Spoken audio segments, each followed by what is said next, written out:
With Doubtnut, get instant video solutions to all your maths, physics, chemistry, and biology doubts. Just click the image of the question, crop the question, and get instant video solution. Download Doubtnut app today.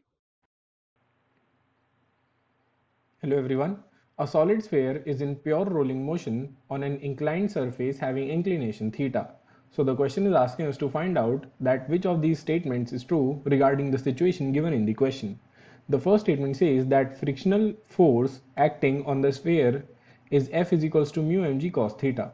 Since we know that the frictional force, kinetic frictional force, which can be denoted by Fk, is equals to mu into n, and the normal force acting on the body will be given by N is equals to mg into cos theta, which is the gravitational force acting on the body perpendicular to the inclination into the inclined surface.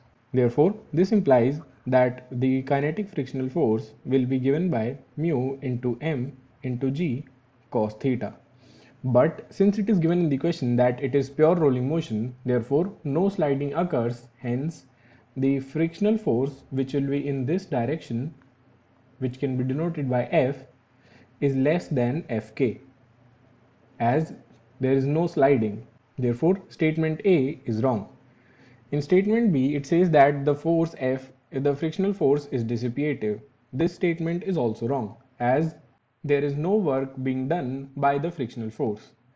The friction will increase its angular velocity and decrease its linear velocity. This statement is true, as we can say that the frictional force opposes the linear motion of the body. Therefore, it will reduce the linear velocity of the body, and if the frictional force supports the rotational motion of the sphere, and hence it increases the angular velocity.